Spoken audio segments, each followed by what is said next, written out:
Welcome back to Apex Sci-Fi. In today's transmission, we uncover a classified file from the Galactic Empire's failed invasion of Earth. We often think aliens would fear our nuclear weapons or our armies, but the truth is they don't care about our tanks. They are terrified of the small, fuzzy, vibrating monsters that live in our houses. If you own a miniature tiger that allows you to live in its house, hit that like button to pay tribute to the apex predator. And if you want to see more stories about aliens misunderstanding basic Earth biology, subscribe and ring the bell before the cat knocks it off the table. Now, let's join the elite infiltration squad of the Zorgan Empire as they encounter Mr. Mittens. High Commander Vrax checked his plasma rifle for the third time. The tactical readout on his visor was glowing a steady, reassuring green. His squad, the Void Reapers, were the deadliest infantry unit in the Andromeda Galaxy. They had conquered water worlds, lava worlds, and gas giants. They had slain leviathans in the dark of space. They knew no fear. Until they landed on Sol 3. The Galactic Council had designated Earth as a Class 5 death world. The gravity was crushing. The atmosphere was rich in corrosive oxygen. The solar radiation was intense. But Vrax was not worried about the environment. He was worried about the fauna. Scanner check. Vrax whispered into the comms, his voice tight. They were crouching in the shadows of a human dwelling, a suburban house in Ohio. The mission was simple.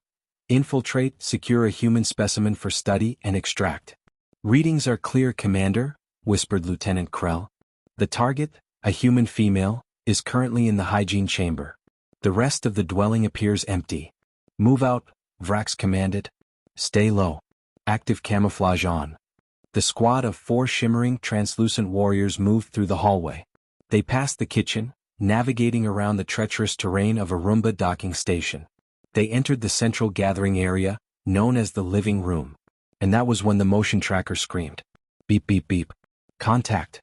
Krell hissed, dropping to one knee and raising his weapon. Movement at 12 o'clock. Low profile. It's small, Commander. But the energy density is off the charts. Vrax peered over the edge of the sofa. There, sitting in the middle of a sunbeam, was the beast. It was small, perhaps 4 kilograms. It was covered in orange, fibrous armor that rippled in the light.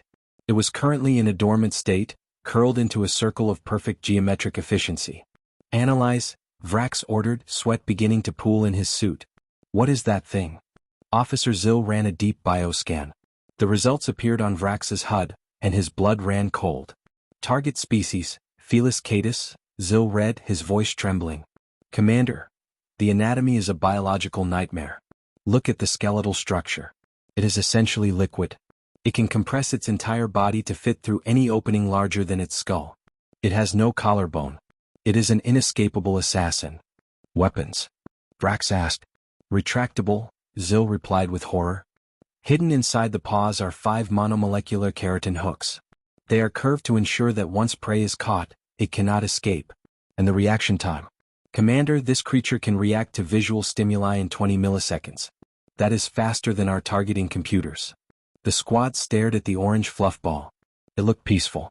Deceptively peaceful. Suddenly the beast moved. It stretched. The aliens flinched, fingers tightening on their triggers. The creature extended its front limbs. The monomolecular hooks extended from the paws, digging into the fabric of the sofa with a sound like ripping silk. Rip. It is sharpening its blades, Krell whimpered. It is preparing for war. Then the creature opened its mouth. Teeth, Vrax noted. Conical. Designed for severing the spinal cord of prey. This is not a grazer. This is a hypercarnivore. The creature yawned, displaying a cavernous maw, and then, it looked at them. The aliens were cloaked. Their technology bent light around them.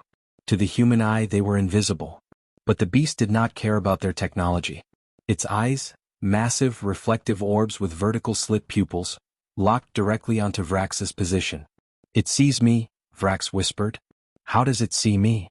It has a reflective layer behind the retina called the tapetum lucidum, Zill explained frantically. It amplifies light. And its hearing. Those radar dishes on its head can rotate 180 degrees. It can hear your heartbeat, Commander. It knows we are here. The beast stood up. It didn't walk, it flowed. It moved towards them with absolute silence. Predator stealth. Hold fire, Vrax ordered. If we shoot, we alert the human. Just stay still. Maybe it's just curious. The beast approached Krell. The lieutenant was shaking. The creature sniffed Krell's boot. Then it rubbed the side of its face against the alien's shin armor. "It is marking me." Krell screamed over the private channel. "It is claiming me as property. It is saving me for later consumption." "Steady, Krell." Then the sound began. It started low in the creature's throat. A rhythmic, rumbling vibration. Thrum, thrum, thrum. The sound resonated through the floorboards.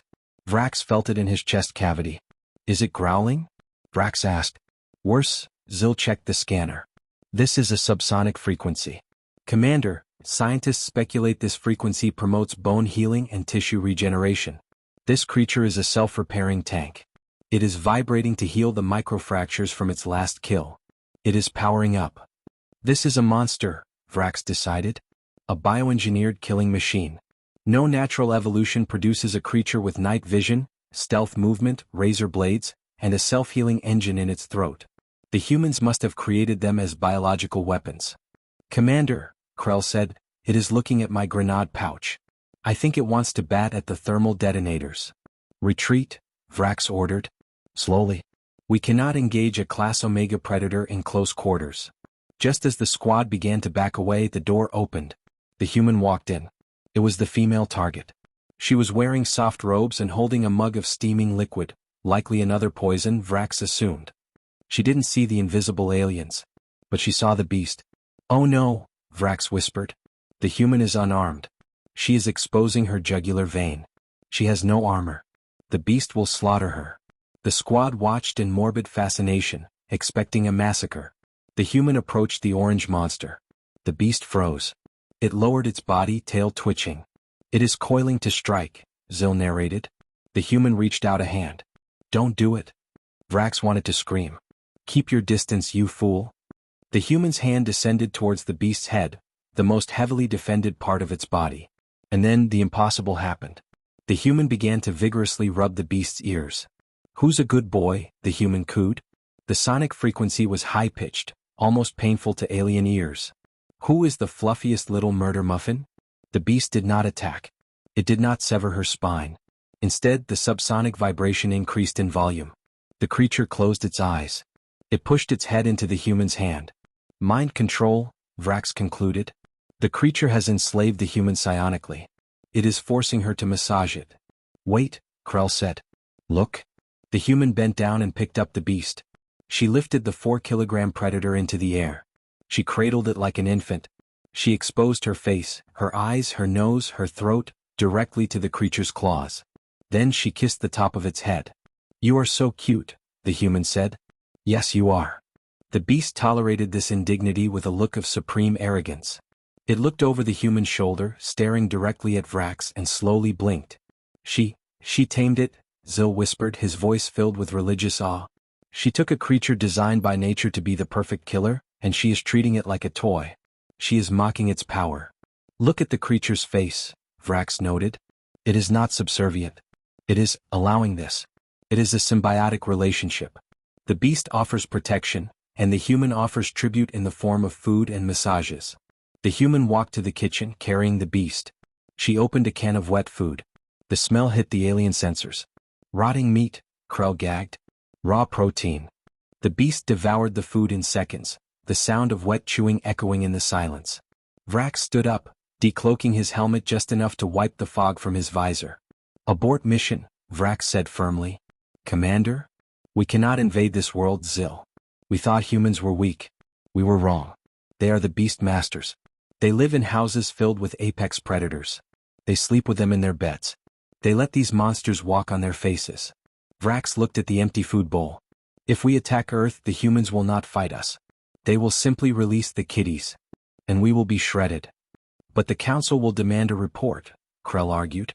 "We will tell them the planet is uninhabitable," Vrax said, signaling the team to move to the extraction point. "We will tell them the humans have enslaved a race of miniature tigers and used them as guards. We will tell them that Earth is a fortress of fur and claws." The squad moved back through the window, leaving the terrifying suburban home behind. As they climbed into their dropship, Vrax took one last look at the window. The beast was sitting on the sill, licking its paw. It watched the spaceship rise into the sky. It did not look impressed. It simply swished its tail, knocked a potted plant off the ledge just to watch it break and went back to sleep. Monsters, Vrax shuddered as the ship entered warp. Pure monsters.